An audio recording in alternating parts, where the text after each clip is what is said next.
Board বাংলায় আজকেও প্রধানমন্ত্রী নরেন্দ্র মোদী এসেছেন এবং তিনি প্রচার করছেন বিজেপি পুরোদমে বাংলায় এবার।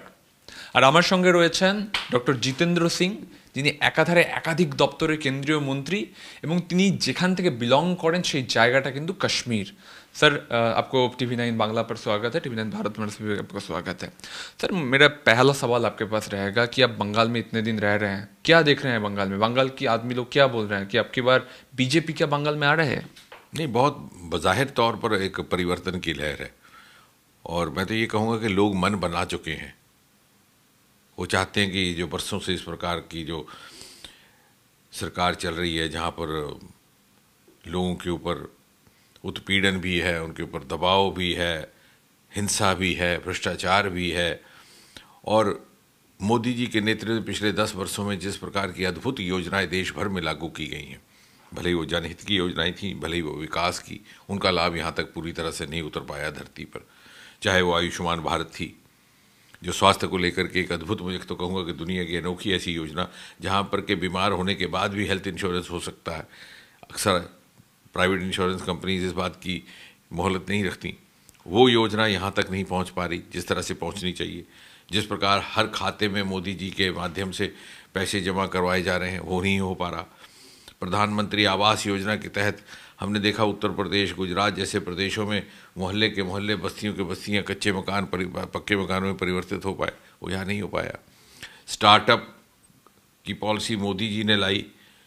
सन 2014 में मात्र 350-400 स्टार्टअप्स हुआ करते थे, आज उसकी संख्या बढ़कर के 1.5 लाख हो गई। स्टार्टअप की दुनिया में हम दुनिया में तीसरे दर्जे पर आन खड़े हुए, लेकिन पश्चिम बंगाल में उस प्रकार का उसका लाभ नहीं पहुंचा। और वो प्रदेश जिसके बारे में सदा ये कहा जाता था स्वतंत्रता आज़ादी से पहले भी कि बंगाल ट्रेंड सेटर रहता है, यहाँ से कोई शुरुआत की जाती है और बाकी देश में अनुसरण किया जाता है। बल्कि अंग्रेज़ी में एक बड़ी मशहूर कहावत हुआ करती थी एक ज़माने में कि what Bengal thinks today India thinks tomorrow, अर्थात आज बंगाल ट्रेंड सेट करता है और बाकी देश में उसका अनुसरण होता है। लेकिन आज देखिए स्थिति बिल्कुल विपरीत है। यहाँ पर कई वर्षों से, कई दशकों से कोई नई इंडस्ट्री नहीं लगी, कोई मल्टीनेशनल का एस्टेब्लिशमेंट नहीं हुआ, क्योंकि उस प्रकार का वातावरण यहाँ के प्रशासकों ने, यहाँ की सत्ताधारी पार्टी ने देना अपनी अनुकूलता में, अपनी सत्ता बनाए रखने के लिए अपने लिए अनुकूल नहीं समझा। इसके बावजूद विधानसभा चुनाव में उन्होंने ममता बनर्जी को ही चुना, बंगाल के लोग।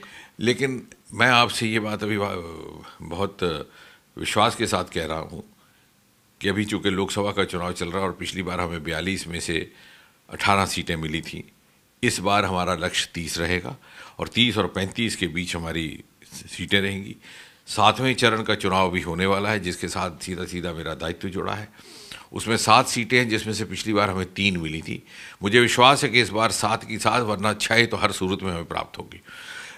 लोगों ने मन बनाया है, क्योंकि आज के ज़माने में जो सोशल मीडिया का ज़माना है, रियल टाइम रिपोर्टिंग का ज़माना है, आप जैसे मीडिया मित्र देश की कोने कोने की खबर हर व्यक्ति तक पहुंचा रहे हैं। यहाँ का युवा, यहाँ की महिलाएं ये समझ रही हैं कि जिस प्रकार से बाकी देश विकसित भारत की यात्रा पर निकल पड़ा है, यहाँ की 3 पीढ़ियाँ ने उससे पिछड़ गई और वो इसके लिए अब तैयार नहीं है।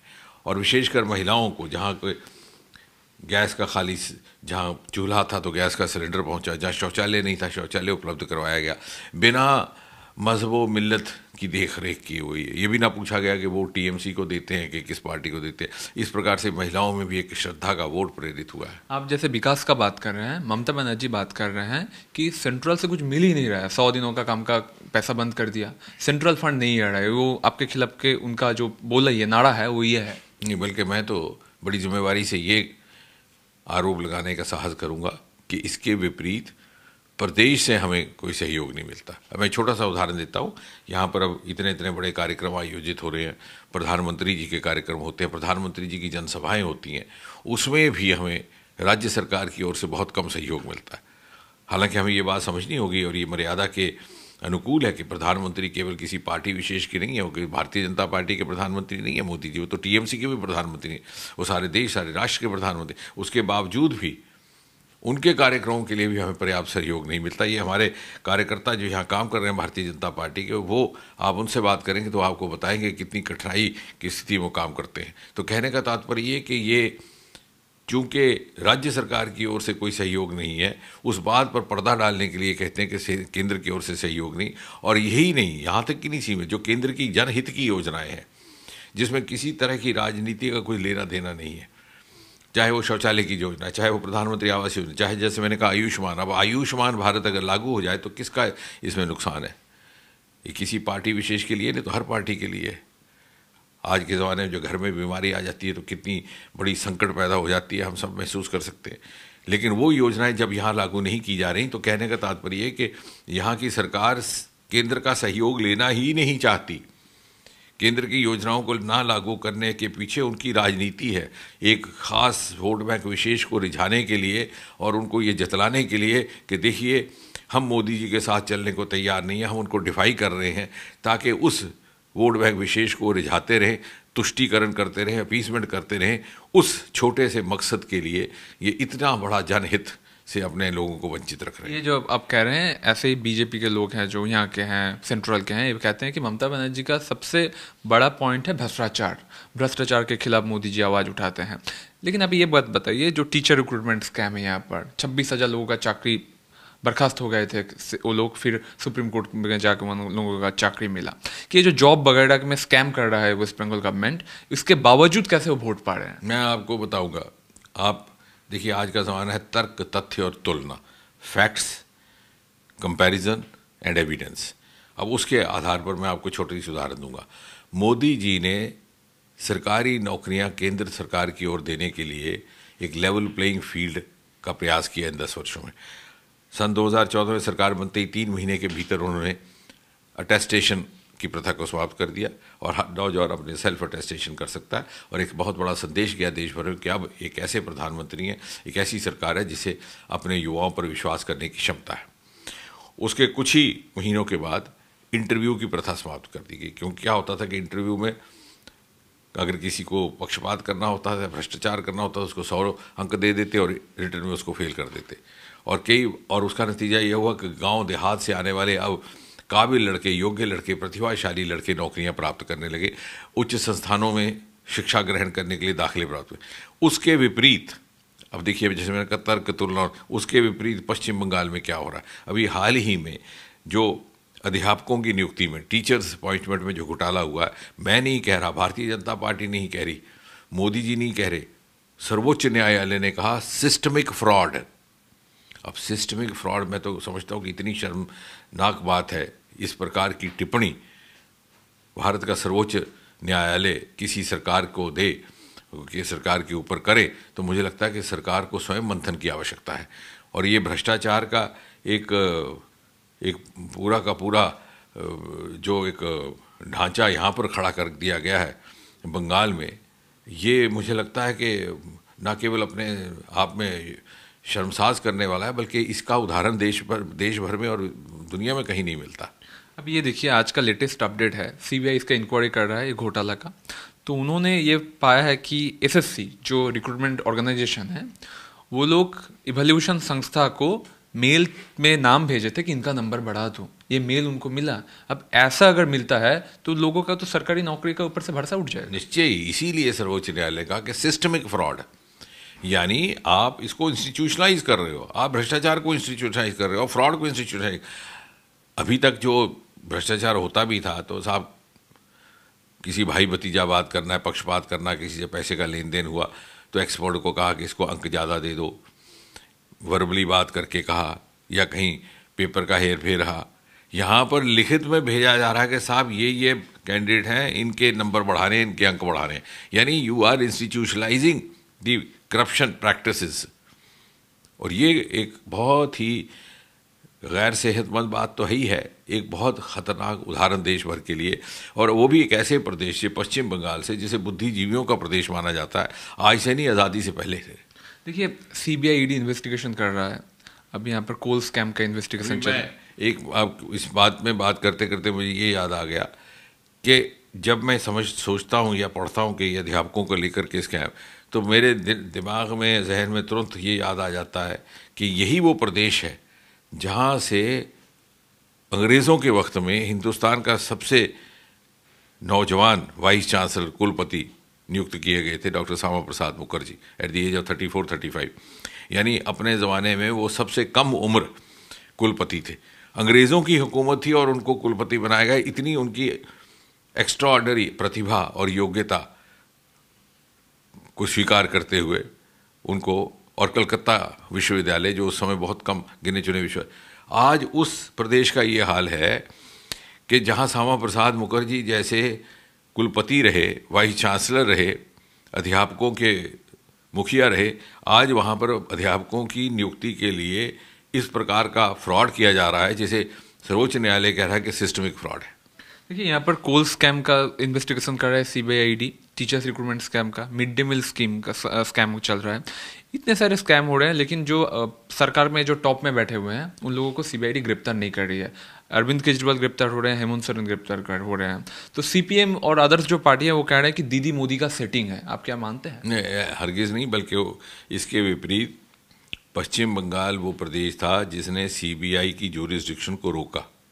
आमतौर से स्पिरिट ऑफ डेमोक्रेसी इज कि हमने सीबीआई या किसी भी स्वतंत्र संस्था के कामकाज में दखल नहीं देना है। तो सीबीआई को स्वाभाविक तौर से ज्यूरिसडिक्शन रहता है, general jurisdiction across the country. लेकिन इन्होंने उस एक नियम का दुरुपयोग करते हुए वो जनरल एक्सेप्टेंस विड्रॉ किया, जिसका परिणाम यह हुआ कि पश्चिम बंगाल में सीबीआई को भी किसी केस लेने के लिए या तो कचहरी अदालत के माध्यम से आना पड़ता था या किसी और माध्यम से। सरकार केस रेफर करने को तैयार नहीं थी और केस देने को भी तैयार नहीं थी। यानी भ्रष्टाचार करो, चोरी और सीनाजोरी, भ्रष्टाचार भी करना, चोरी भी करनी, और उसको छिपाने के लिए हर किस्म की बेशर्मी के साथ हथकंडा भी इस्तेमाल करना। और एक बात बताइए, अभी तो 24 का चुनाव का 4 जून को रिजल्ट आएगा, उसके बाद 26 में यहाँ पर विधानसभा चुनाव है। विधानसभा में क्या बीजेपी यहाँ पर सरकार कर पाएगा? निश्चय ही। जो इस बार के परिणाम आने वाले हैं 4 जून को लोकसभा के, और जिस तरह से एक पूरे तरह का एक दृश्य बदलने वाला है पश्चिम बंगाल में, वो नींव रखेगा, फाउंडेशन रखेगा आने वाले विधानसभा चुनाव की।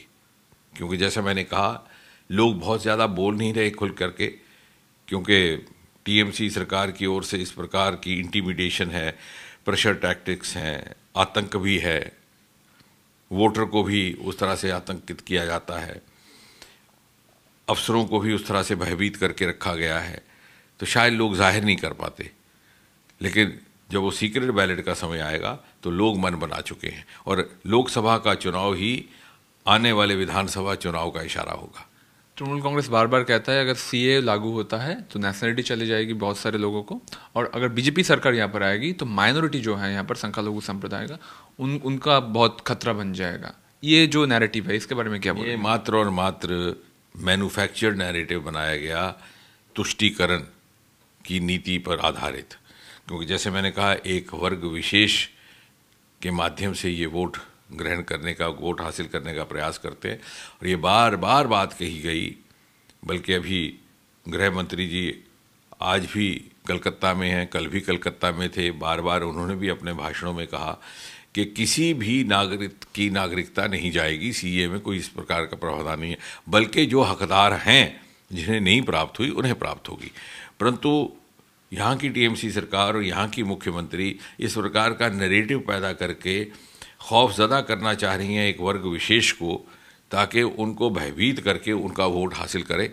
ये पोलराइजेशन की एक बड़ी ही भयानक और बड़ी खतरनाक कोशिश है। केजरीवाल कह रहे हैं अगर बीजेपी क्षमता में आ जाए तो ममता दीदी जेल में होंगे। नहीं, ऐसा है कि जो भी केसेस हैं वो सबके सामने हैं और कानून के आधार पर कार्रवाई होती है। अब जैसे यहाँ पर भी किसी के घर से 50 करोड़ रुपया नकद मिलता है, हमने तो कभी देखा नहीं 1 करोड़ भी, तो भला वो कार्रवाई नहीं होगी क्या? या जैसे केजरीवाल जी के यहाँ जो लिकर स्कैम है, तो बजाय इसके कि अपने ऊपर लगाए गए आरोप को नार्थक सिद्ध करना या उसको राइट ऑफ करने के लिए कोई वो अपना प्रमाण या सबूत लेकर के आए, ये कह देना कि ये राजनीति से प्रेरित है, ये तो अपने आप को एक उसमें से बीच में से निकलने की प्रयास है, लेकिन लोग अब इन बातों को समझते हैं। जी, आप कश्मीर से हैं, अब पीओके में प्रोटेस्ट चल रहा है। हम अगर देखें तो जम्मू कश्मीर जब से 370 धारा अप्लाई हुआ है, उसके बाद जम्मू कश्मीर और पीओके अगर आप कंपेयर करें तो आपको क्या दिखता है? देखिए, एक तो बड़ी रोचक बात यह है कि एक ज़माना था कि पाकिस्तान से हड़ताल का आह्वान होता था, हड़ताल की कॉल होती थी और दुकानें श्रीनगर में बंद होती थी। ये 2014 से पहले यूपीए के ज़माने में ऐसा ही था कि कॉल आ रही है पाकिस्तान से और हड़ताल हो रही है श्रीनगर कश्मीर में। अब आज ऐसा नहीं है। पहली बार चुनाव हुआ है, ये चौथे फेज़ में श्रीनगर कॉन्स्टिट्यूंसी का चुनाव हुआ बिना हड़ताल के, और मतदान की प्रतिशत भी पहले से कहीं अधिक बढ़ गया, क्योंकि यहाँ के कुछ एक पार्टियाँ चाहती ही नहीं थी कि आतंक का दौर समाप्त हो। 8-10% मतदान होता रहे और पुश्त दर पुश्त वो वंशवाद से अपनी सत्ता बनाए रखें। अब माहौल खुला है।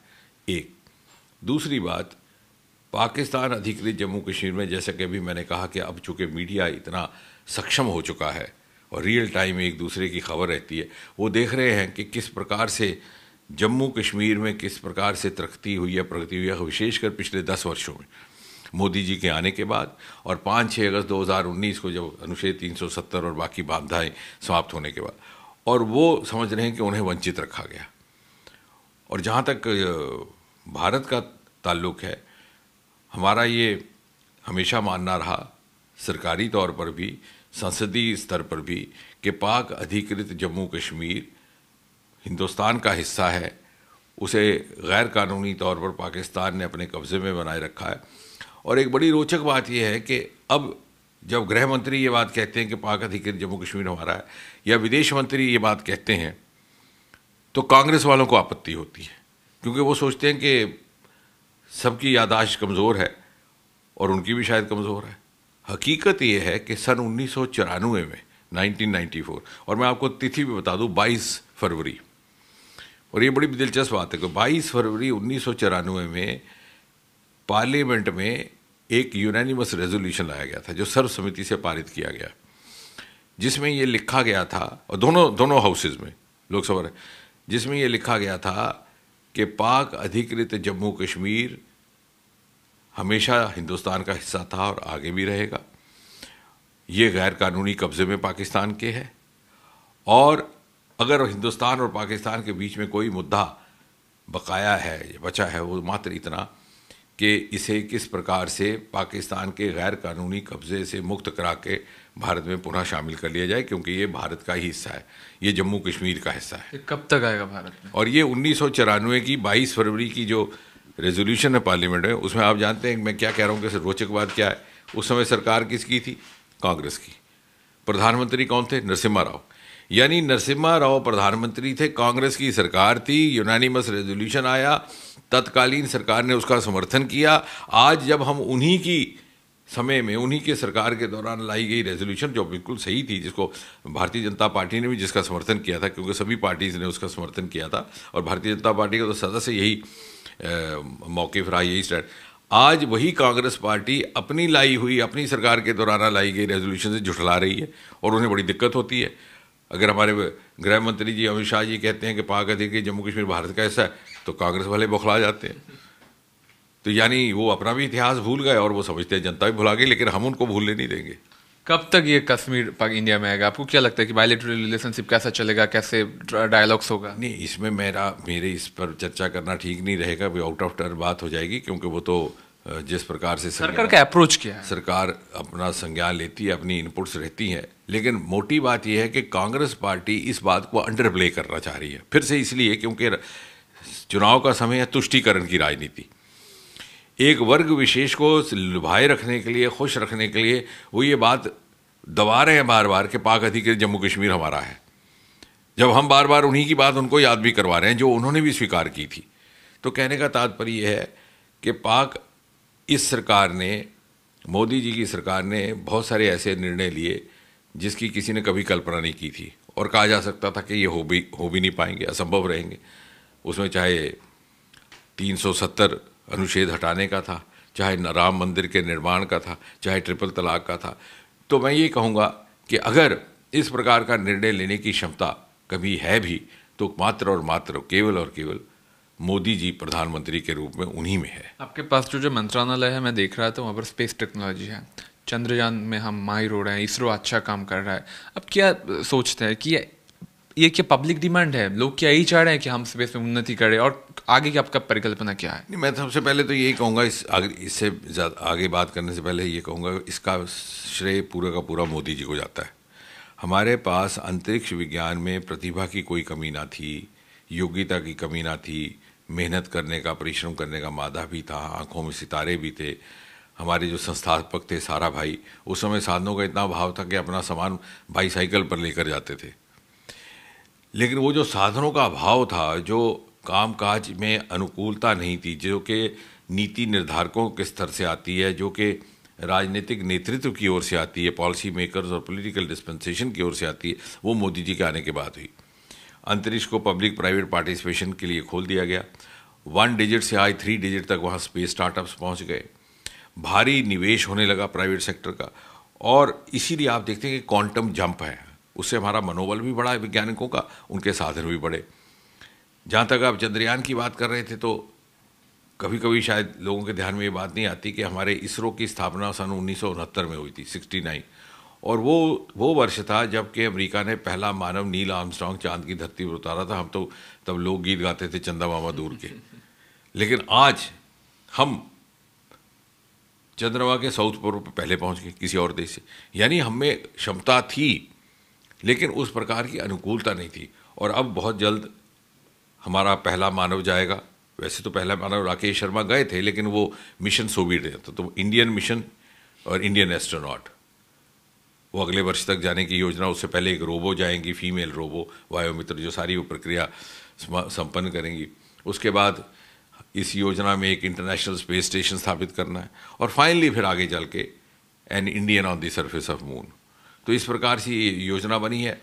और इसका ये भी है कि पहली बार मोदी जी के आने के बाद भारत जब उस स्तर पर पहुंचा कि दुनिया उसके ऊपर निगाह उठा करके देख रही है, वो इसलिए कि हमने जो वैश्विक मापदंड हैं, जो इंटरनेशनल पैरामीटर्स हैं या जो बेंचमार्क्स हैं, वर्ल्ड बेंचमार्क्स, उनके ऊपर अपने आप को उस कसौटी पर पूरा उतारना शुरू किया है। क्योंकि if we have to reach that pedestal, we have to meet the international benchmarks, international challenges, and our strategies have to be international. वो पहली बार एहसास भी मोदी जी ने करवाया और उसके लिए अनुकूलता भी पैदा की।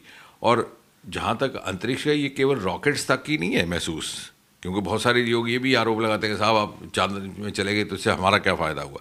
मोदी जी के आने के बाद हर सेक्टर में, इंफ्रास्ट्रक्चर सेक्टर में, डेवलपमेंट सेक्टर में स्पेस टेक्नोलॉजी का इस्तेमाल किया जा रहा है। बल्कि मैं तो कहूँगा कि today space technology has entered every Indian house hold. Smart cities में स्पेस टेक्नोलॉजी है, रोड्स बिल्डिंग्स बनाने में स्पेस टेक्नोलॉजी है, रेलवे क्रॉसिंग्स, अनमैन्ड क्रॉसिंग्स में स्पेस टेक्नोलॉजी है, आपके कम्युनिकेशन इंफॉर्मेशन में तो है ही है, टेली मेडिसिन, आपके स्वास्थ्य में, एजुकेशन में कोई ऐसा क्षेत्र नहीं है। बल्कि मोदी जी ने सन 2015 के लगभग उन्हीं के निर्देश अनुसार दिल्ली में 2-3 दिन का एक बहुत बड़ा ब्रेनस्टॉर्मिंग किया गया, जिसमें अंतरिक्ष के वैज्ञानिकों को हर मंत्रालय, हर विभाग के विशेषज्ञों के साथ बिठाया गया, ताकि वो समझ सकें कहाँ इस्तेमाल किस चीज़ का हो सकता है। अब जल शक्ति है, वहाँ पर भी स्पेस टेक्नोलॉजी का इस्तेमाल। तो आप कोई भी सेक्टर का नाम लीजिए, भारत ने एक मिसाल पैदा की है दुनिया के लिए कि किस प्रकार हम स्पेस टेक्नोलॉजी को और साइंस को इंफ्रास्ट्रक्चर डेवलपमेंट के लिए भी उपयोग में ला सकते हैं। आप कह रहे हैं 400 पार, कांग्रेस तृणमूल ये कहना है कि 200 ही टच नहीं होगा। मेरा ये लास्ट क्वेश्चन है आपके पास, क्या होगा? देखिए, एक बड़ी खूबसूरत बात गृह मंत्री अमित शाह जी ने कही अपने इस 2 दिन के दौरे में, जब वो कलकत्ता में थे और अपनी सार्वजनिक सभा में गए। उन्होंने कहा कि 4 फेज़ हो चुके हैं, इन 4 फेज़ के बाद पूर्ण बहुमत प्राप्त हो चुका है मोदी जी को। अब कांग्रेस वाले जो कहें, लेकिन अमित शाह जी ने पूरे गणित के आधार पर बात की। अब जो बाकी के 3 फेज़ बचे हैं, वो पूर्ण बहुमत से 400 तक ले जाएंगे। राहुल गांधी जीतेंगे? उनका, मुझे लगता है उनसे खुद पूछना चाहिए कि उनका अपने बारे में क्या ख्याल है। उन्हें खुद भी कॉन्फिडेंस नहीं है कि वो जीत पाएंगे कि नहीं। और एक मेरा ये आपको पूछना ही पड़ेगा, बहरमपुर में इलेक्शन हो गया, अधीर चौधरी वो वहाँ पर पूरा दिन घूमते रहे, आपका वहाँ पर भी कैंडिडेट है निर्मल शाह ने, आपको क्या लगता है इस बार अधीर चौधरी को आप पार्लियामेंट में पाएंगे? नहीं, इसमें मैं कुछ नहीं कह सकता, लेकिन ये है जहाँ तक भारतीय जनता पार्टी का संबंध है, चौंका देने वाले नतीजे होंगे। और ये जो इस बार इस समय बौखलाहट है टीएमसी के रैंक एंड फाइल में, वो इसी कारण है कि वो समझ रहे हैं कि ऊपर से वो धमका भी रहे हैं, भयभीत भी कर रहे हैं, लेकिन अंदर से जो लहर है वो मोदी जी के पक्ष में है। বিজেপি 400 অতিক্রম করবে, 26-এ বিজেপি সরকার গড়বে পশ্চিমবঙ্গে, এবং এই যে কাশ্মীর নিয়ে এত কথা হচ্ছে সেখানে কংগ্রেসের আনা রেজলিউশনই কংগ্রেস এখন মানছে না। কলকাতায় বসে কড়া আক্রমণ জানালেন ডক্টর জিতেন্দ্র সিংহ। ক্যামেরায় পিকুর সঙ্গে সুমন, টিভি9 বাংলা, কলকাতা।